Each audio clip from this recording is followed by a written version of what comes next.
மேடைக்கு மேடை என்னை வச்சு செய்கிறதுல அவ்வளோ சந்தோஷம் இல்லை.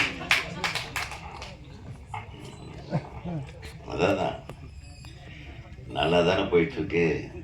ஏன் அரசியல் இருக்கிற நடிகன்னு சொல்லிட்டு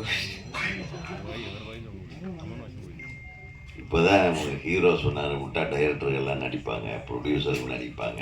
அவர் ஏற்கனவே டென்ஷன் இருக்கிறார், அடுத்த படம் நம்மளுக்கு கிடைக்குமா கிடைக்காது. அவர் அவ்வளவு மனசுக்குள்ளே வெதும்பி சொல்லிட்டு போயிருக்காரு. இல்லை, ஒரு பயந்தான் அவனுக்கு. அடுத்த படத்தில் முருகனே நடிச்சிருவாரோ, நம்மளை கூப்பிட மாட்டாரா. கவலைப்படாத, நீ நல்லா தான் நடிச்சிருக்கேன். உங்கள் மற்ற படங்கள் பார்க்கல, ஆனால் இதில் எப்படி அந்த சந்திலையும் அத்தனை முத்தம் கொடுக்க முடியுது உன்னால? இதெல்லாம் விவரமாக பண்ணுறீங்கப்பா. நான் மிஸ் பண்ணிட்டேன் அந்த காலத்தில். அப்போவே நடிச்சிருக்கணும்.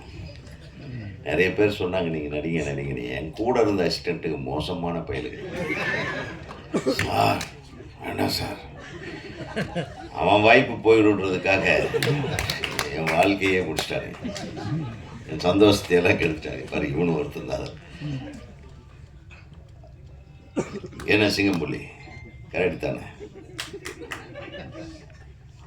அதில் தப்பிச்சு வந்தது பாக்யராஜ், பார்த்திபன், பாண்டியராஜ். அவங்க இயக்குனராகவும் என்ஜாய் பண்ணிட்டாங்க, நடிகராகவும் என்ஜாய் பண்ணிட்டாங்க, இல்லையா? நம்ம கூப்பிட்டா இப்போ அப்பா வேஷத்துக்கு கூப்பிடுறாங்க. டேய், நான் இன்னும் கொஞ்சம் யங்குடா. எம்ஜிஆரே 42 வயசுல தான் ஹீரோ ஆனார். பெரிய பெரிய ஹீரோக்கள் எல்லாம் என்னை விட வயசானவங்களா இருக்கிறாங்க. என்னை ஏன்டா ஹீரோ ஆக்க மாட்டேன்றீங்கன்னு நேற்று ஒருத்தர் கதை சொல்ல வந்தார். அவன் டென்ஷன் ஆகிட்டான். சார், நீங்கள் நடிப்பீங்களா மாட்டீங்களா அப்படின்னு.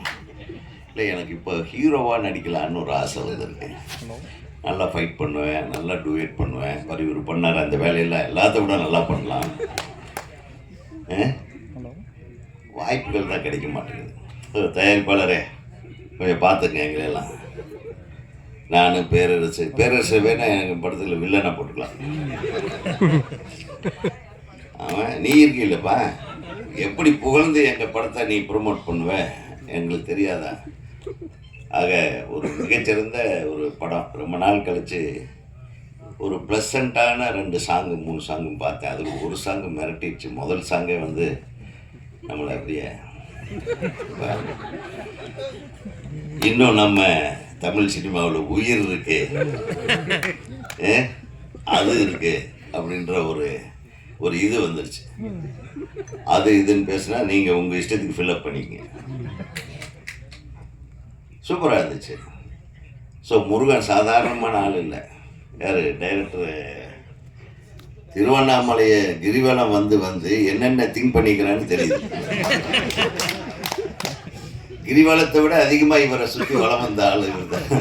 2 பேர் சொல்லிட்டாங்க மாற்றி மாற்றி. கிரிவலன்னு டைட்டில் வச்சிருக்கலாம், பார்க்குன்னு டைட்டில் வச்சுருக்க. நிச்சயமாக இந்த பார்க்கு நிச்சயமாக நல்ல நறுமணம் கமலும், நல்ல பூக்கள் மலரும், வெற்றி மலர்களை மலர் வைக்கும் ஒரு பார்க்காக இருக்கும் என்ற ஒரு நம்பிக்கை எனக்கு இருக்கு. ஏன்னா இதில் எல்லாருமே சிறப்பாக இருந்தது. ஒரு படத்தில் இந்த செகண்ட் ஹீரோயின் வந்து இந்த கன்னட குயில் தமிழில் இசைத்தால் எப்படி இருக்குன்ற மாதிரி. எங்க பாப்பா நீ ಹೆಸರೇನು? ಲೀಮಾ ರೇ. ಸೂಪರ್. ಅಂದರೆ ಏನು ಅರ್ಥ? ನನಗೆ ಅರ್ಥ ಆಗಲಿಲ್ಲ, ಗೊತ್ತಾಗಲಿಲ್ಲ. ಅಂದರೆ ಏನು ಮೀನಿಂಗ್?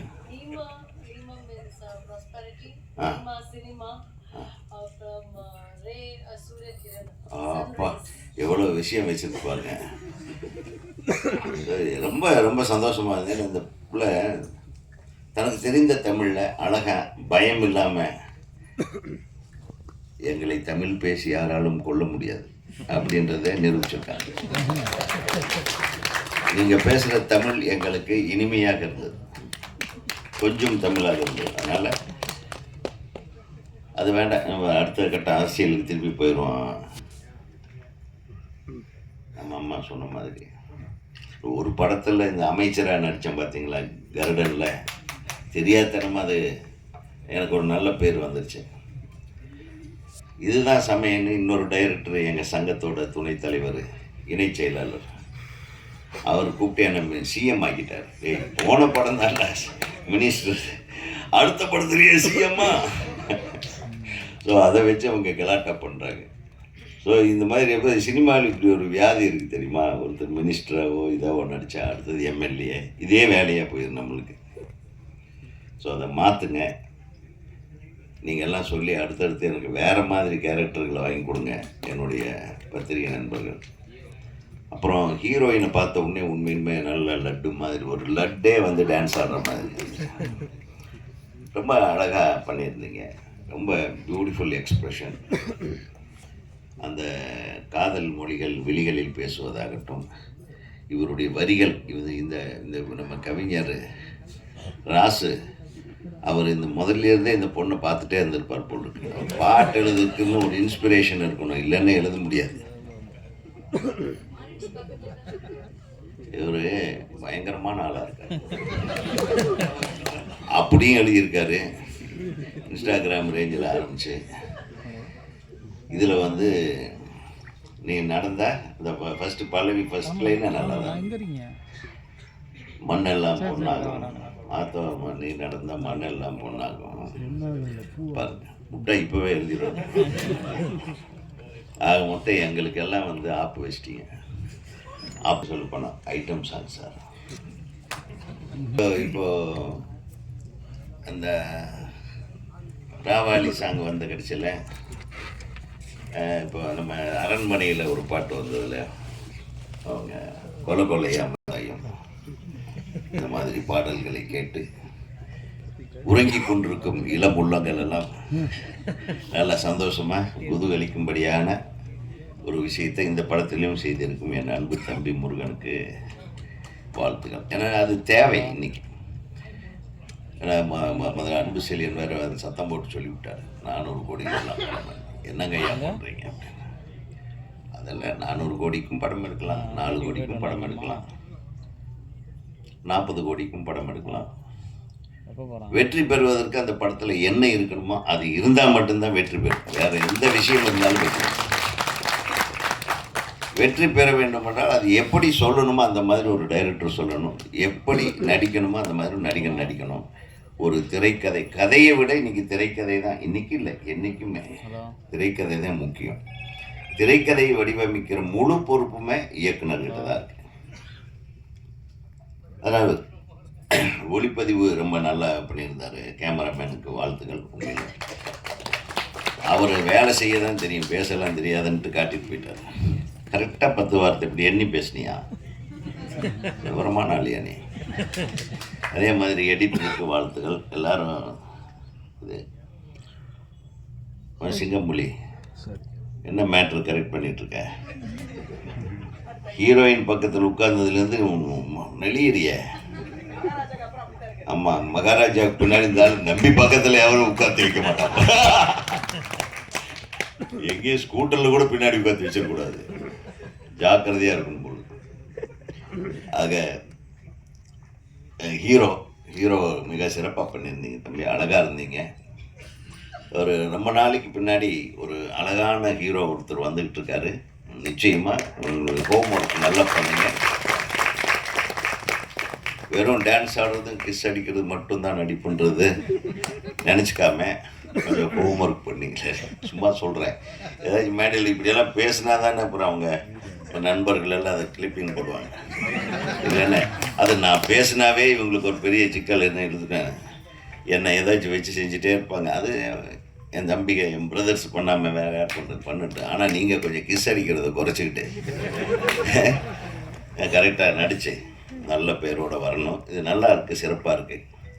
இந்த பார்க்கோட கதையை வந்து அழகாக கதையை போட்டு ஓப்பனாக சொல்லிட்டாப்புல.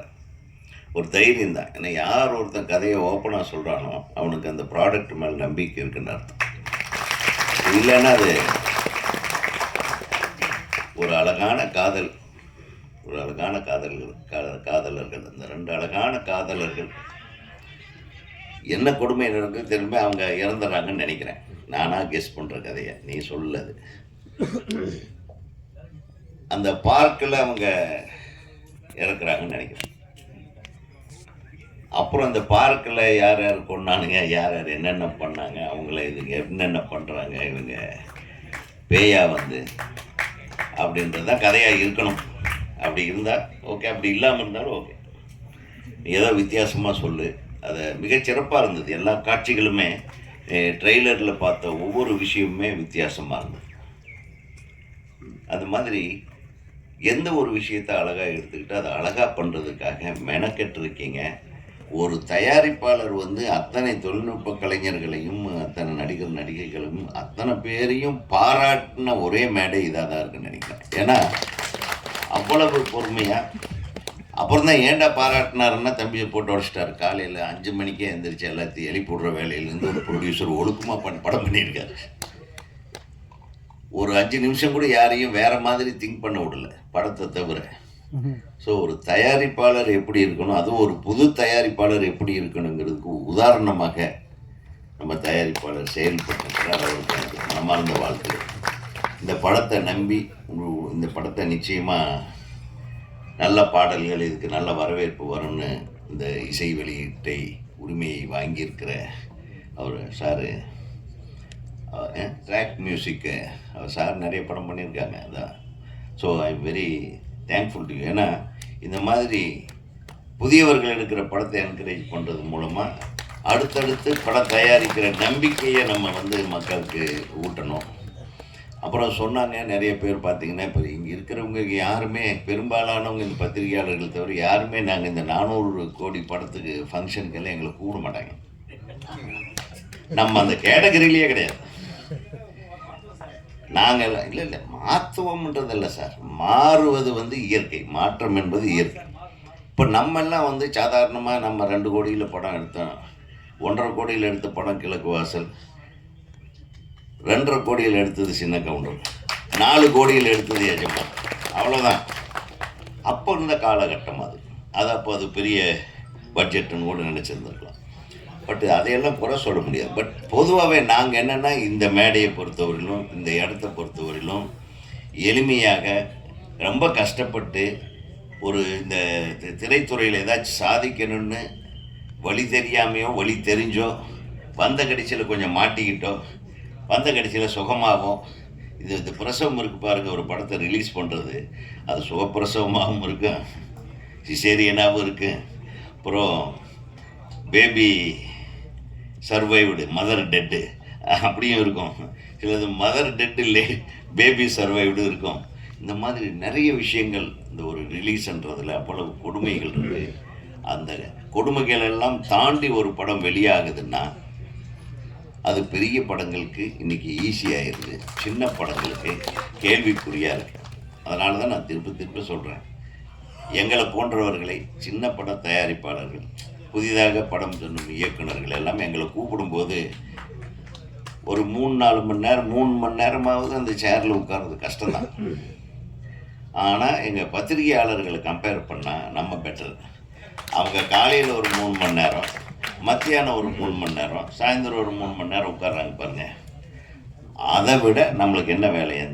என் பிரதர்ஸ் வந்து சஃபர் ஆகுறாங்க. பட் ஒரு படம் எடுக்கிறது, இந்த 30 நாளோ 40 நாளோ பணம் போட்டு படம் பண்ணியிருக்கீங்க இல்லையா, உங்களை வாழ்த்துவதை தவிர எங்களுக்கு வேறு சந்தோஷம் வேறு எதுவும் இருக்க முடியாது என்பதை இங்கே நான் தெரிவித்துக் கொள்கிறேன். ஏன்னா உண்மையாக சினிமாவை எடுக்க வரும்போதோ, சினிமாவில் ஒரு டைரக்டராக நம்ம வரணும்னு ஆசைப்பட்டு வரும்போதோ, அந்த உத்வேகத்துக்கு நம்ம போராட்டம் இருக்கு பாருங்க. ஏதோ சொன்னார் அவர், ஏதோ கடையில் வேலை செஞ்சார், ஏதோ சொல்லிட்டு இருந்தார். இயக்குனராக அவர் டிரைவராக இருந்தார், லாரன்ஸுக்கிட்ட டிரைவர். அவராவது டிரைவராக இருந்தார், நம்ம அதை விட கேவலமாக தங்கிருக்க ரூம் இல்லாமல் டெய்லி ஒவ்வொரு ஃப்ரெண்டு ரூமில் போயெல்லாம் தங்க வேண்டிய சூழ்நிலையில் இருந்து வந்த இயக்குனர்கள் தான் நாங்கள்லாம். அதனால் கஷ்டப்படுறதுன்றது வந்து இது ஒரு அடித்தளம் மாதிரி, நம்ம போடுற ஸ்டெப்பு, அதுதான் ஸ்ட்ரென்த்து. அந்த கஷ்டத்துலேருந்து வந்ததுனால தான் நம்ம வெற்றிகளை கொடுக்க முடியுது. அதனால் அந்த கஷ்டத்தை நம்ம வந்து வெற்றிப்படிகளாகத்தான் மாற்றிக்கொள்ள வேண்டும். அதனால் முருகனுக்கு நிச்சயமாக தோல்வி கிடையாது. ஒரு மிகச்சிறந்த ஒரு தயாரிப்பாளர் ஒன்று கிடைச்சதே ஒரு பெரிய பலம். அதைவிட பலம் இந்த படத்தில் அழகான நடிகர்கள். நான் கேட்டேன், நான் பார்த்தேன் எல்லாருமே ஹீரோயின் மாதிரி இருந்தேன். அப்புறம் அவர் கேட்டேன், இவங்க யாரா? ஹீரோக்கா? எனக்கு அம்மாவை நினைக்கிறாங்க, உங்களுக்கா ஹீரோயினுக்கா? இவங்க அம்மா கூட அழகாக இருக்காங்க. எங்கே அவங்க? ஜெயலலிதா. சூப்பர். நான் அவங்க முன்னாள் ஹீரோயினோ அப்படின்னு நினச்சேன். வாழ்த்துக்கள். அப்புறம் அவங்க ஆமாம் ரஞ்சனா நாச்சர். ஐயோ எல்லாம் உங்கள் பேர் பாப்புலராக இருக்கு. அதான் அவர் சொல்லிட்டாரு, செல்ஃபோன் எடுத்து ஓப்பன் பண்ணால் உங்களுக்கு வந்துகிட்டே இருக்கு. ஆக எல்லாம் பாப்புலர் ஃபேஸு, ரொம்ப அழகான ஃபேஸு. இத்தனை பேர் நாங்கள் திரைப்பட இயக்குநர்கள் சங்கத்தின் சார்பாக நம்ம வந்திருக்கோம். எங்களுடைய இசி மெம்பர்ஸு ஆர்கே கண்ணன் வந்து இந்த படத்தில் பணிபுரிந்திருக்கிறாருன்னு நினைக்கிறேன். அப்புறம் நம்ம நம்பி அவர்கள், இது பிரபாகர், இவெல்லாம் EC members, executive committee members. அதே நம்ம டைரக்டர் சரவண சுப்பையா அவர்கள், அவர் வந்து ரொம்ப அழகான டைரக்டரு. நிறைய ஹீரோயினுங்க ட்ரை பண்ணாங்க, அவர் தப்பிச்சிட்டாரு. ஏதாச்சும் மாட்டியிருந்தேன்னா இது வேறு லெவலில் இருந்தது. சிட்டிசன், நம்பர் 1 சிட்டிசனாக இருந்தது.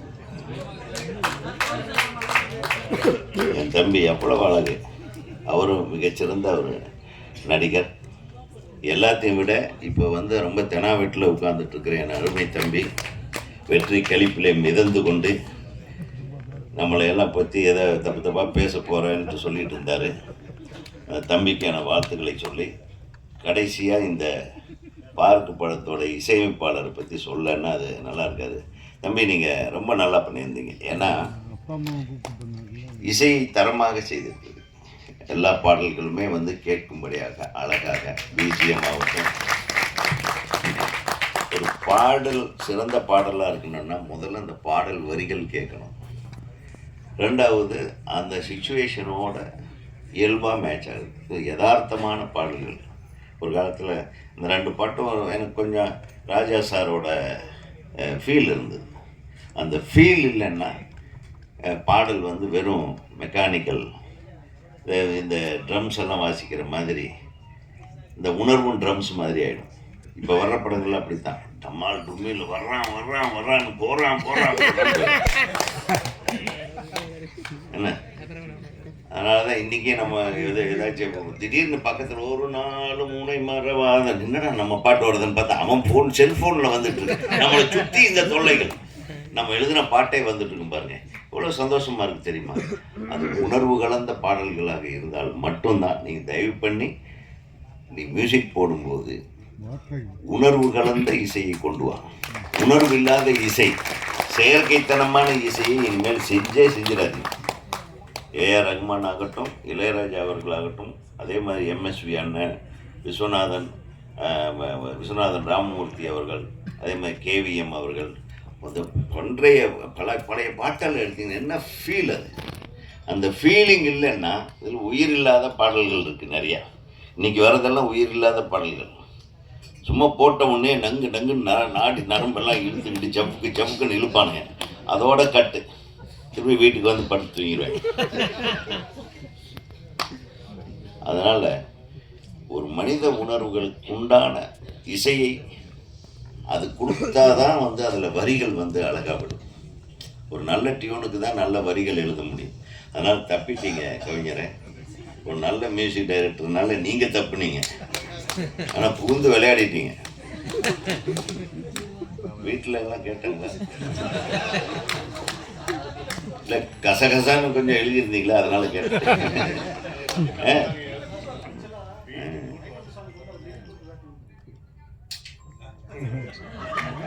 முதல்ல அவர் தான் ஐட்டத்தை ரெடி பண்ணாரா?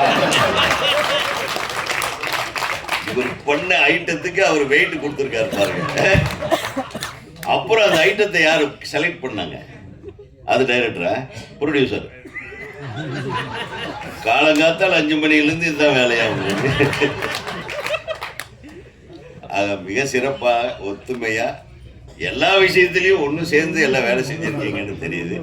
தமிழ்நாடு திரைப்பட இயக்குநர்கள் சங்கத்தின் சார்பாக உங்களுக்கும் இயக்குனருக்கும், அனைத்து தொழில்நுட்ப கலைஞர்களுக்கும், அனைத்து உதவி இயக்குநர்களுக்கும், அனைத்து நடிகர் நடிகைகளுக்கும் தமிழ்நாடு திரைப்பட இயக்குனர் சங்கத்தின் சார்பாக எனது மனமார்ந்த வாழ்த்துக்களை தெரிவித்து விடைபெறுகிறேன் என்று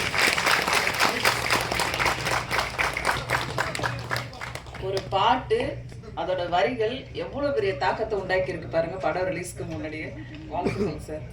அடுத்ததாக நாம் பேச அழைக்கிறோம் காற்று